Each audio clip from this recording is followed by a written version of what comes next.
Menko Polhukam Mahfud MD memastikan proses pemanggilan KPK terhadap Ketua Umum PKB Muhaimin Iskandar bukan politisasi hukum. Caimin dipanggil KPK sebagai saksi dalam kasus dugaan korupsi pengadaan sistem proteksi TKI di Kementerian Tenaga Kerja dan Transmigrasi pada 2012.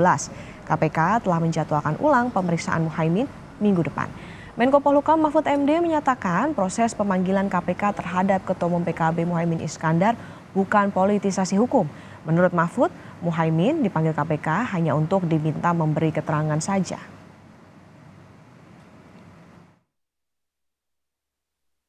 Dipanggilnya Muhaimin oleh KPK ini bukan politisasi hukum, tetapi proses hukum biasa, ya. Karena menurut saya politisasi hukum itu artinya menggunakan hukum sebagai alat politik untuk kepentingan politik. Sedangkan ini kasus ini kan sudah lama dan terjadi ketika Muhaimin menjadi Menteri Tenaga Kerja. Ya, tersangkanya sudah ada. Jadi karena ini proses hukum, jadi mencari sambungan Muhaimin itu ya diminta memberi keterangan saja. Bakal Cawapres Koalisi Perubahan yang juga Ketua Umum PKB Muhaimin Iskandar tidak memenuhi panggilan KPK. KPK menyebut pemanggilan Muhaimin murni proses hukum. Sudah ada proses penyidikan, begitu ya. Yang itu dilakukan jauh-jauh hari sebelum kemudian ada isu-isu yang berkembang saat ini terkait dengan proses politik. Sekali lagi kami tegaskan, ini tidak ada kaitannya sama sekali dengan proses-proses politik dimaksud. Tak ingin menjadi bola liar, KPK kembali menegaskan kasus dugaan korupsi di Kementerian Tenaga Kerja yang menyeret nama Ketua Umum PKB Muhaimin Iskandar adalah murni proses hukum dan tak terkait politik. KPK pun menjadwalkan ulang pemeriksaan Muhaimin karena ia menjabat sebagai Menteri Tenaga Kerja dan Transmigrasi periode 2009-2014. Meski demikian, Ketua DPP Partai Nasdem, Effendi Khoiri atau Gus Coy, mengaku heran dengan pengusutan kasus sistem proteksi TKI di Kemnaker kembali diusut usai Caimin deklarasi menjadi bakal cawapres.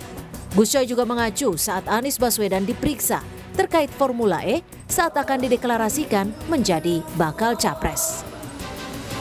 Terus kita yang waras, yang sehat walafiat, masa mengikuti begitu saja pikiran dari KPK? Tentu ada pikiran yang berbeda. Ini ada apa ini? Ini betul proses hukum atau ini politik? KPK betul menjadi alat penegak hukum dalam konteks pemberantasan korupsi atau dia menjadi alat politik? Kesan politisasi hukum ini turut menyeret nama Presiden Jokowi dan partai pengusungnya PDI Perjuangan. Politisi PDIP, Deddy Sitorus, meminta KPK memberi penjelasan secara gamblang agar pemanggilan Ketua Umum PKB Muhaimin Iskandar oleh KPK tak lagi dikait-kaitkan politik. Ada orang yang berkuasa yang terkait dengan penegakan hukum, ya, terutama di legislasi, yang berdansa dengan kasus ini. Tidak ada kaitannya dengan PDI Perjuangan, tidak ada kaitannya dengan Pak Jokowi. Tidak tahu kenapa KPK justru pada saat-saat politis seperti ini mengambil tindakan. Tolong dijelaskan pada publik agar kepercayaan publik kepada KPK tidak hilang dan tidak menganggap KPK ini sebagai bagian dari penggunaan kekuasaan hukum untuk kepentingan politik. Sebenarnya bukan kali ini saja Caimin berurusan dengan KPK. Saat menjabat sebagai Menteri Tenaga Kerja dan Transmigrasi tahun 2011 lalu, Caimin pernah membantah terlibat dalam kasus suap pencairan dana percepatan pembangunan infrastruktur daerah tertinggal saat KPK menangkap 2 bawahan Muhaimin dan menyita uang suap 1,5 miliar rupiah dalam kardus durian. Tim Liputan, Kompas TV.